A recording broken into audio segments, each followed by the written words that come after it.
Good afternoon, ladies and gentlemen, and welcome to another episode of Stuart's Classic Bikes and Car channel.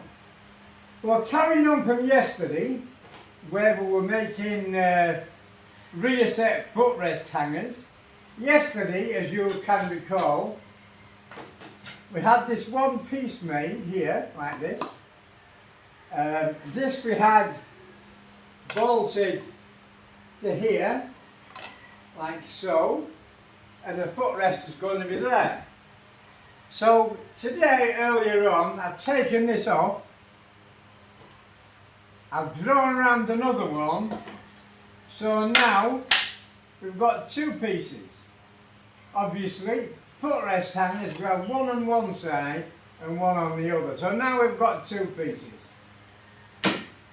Now, the other side of the bike is slightly different to this side.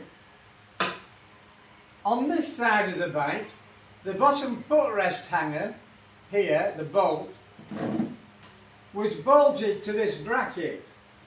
This bracket on the original bike is used to fasten the exhaust on. Because the exhaust comes out the cylinder, under the engine, and the silencer is bolted to here. But with it only being a single cylinder engine, it's only got one exhaust. So the bracket here is only on one side of the bike. On the other side of the bike, this bracket does not exist, so we've nothing to fasten this bottom bolt to on the other side.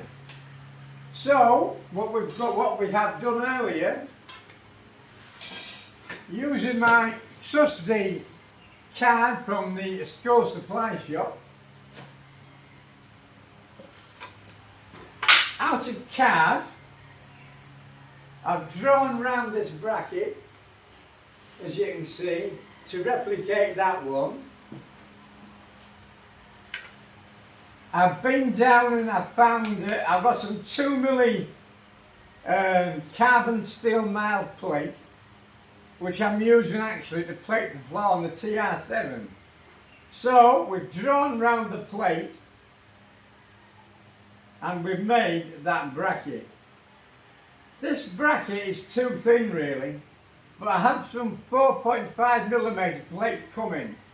The 4.5mm plate is actually going to be for this triangular bracket. It's going to be made in steel, this shape, but I haven't got it at the moment. So what we've done, I've made this bracket to replicate this. So as you can see, that bracket, I'm going to use it as a template on the other side to fabricate the bracket. Also, you can notice on this side, yesterday this pin was there. This pin is the original pivot pin that operates the back brake, but the new back brake is going to be pivoted off the footrest, which is hung from the plate, which will be about here.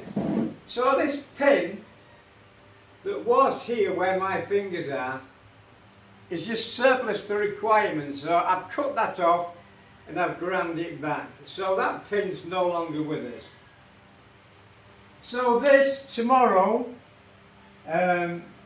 will fasten this wooden template onto the other side. We'll use this bracket to replicate this one on the other side until my 4.5mm plate comes. Now, the other thing I've noticed today, in the future,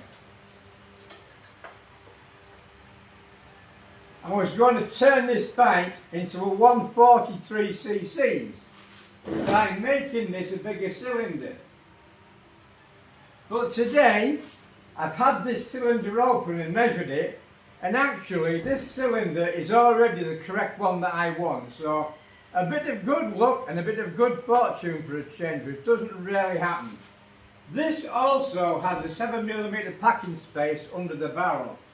So I've ordered a timing disc which will fit on the end of the crank on the other side. I've got a dial test indicator. So what we're going to start and do is to map out the timing ports of the two-stroke cycle so we can see where the inlet port and where the transfer ports are open and closing. Well, that's just a short episode today. I was just giving you a little bit of an update to see where we are. We're making a few little brackets, making the other side template. So stay close and look tomorrow and we'll give you a bit more of an update. Tomorrow I'll turn the bike around and we'll fab up the left hand side footrest. So keep watching and keep interested, as this is going to be one of the fastest bikes in the Philippines. Thank you very much for watching. See you tomorrow.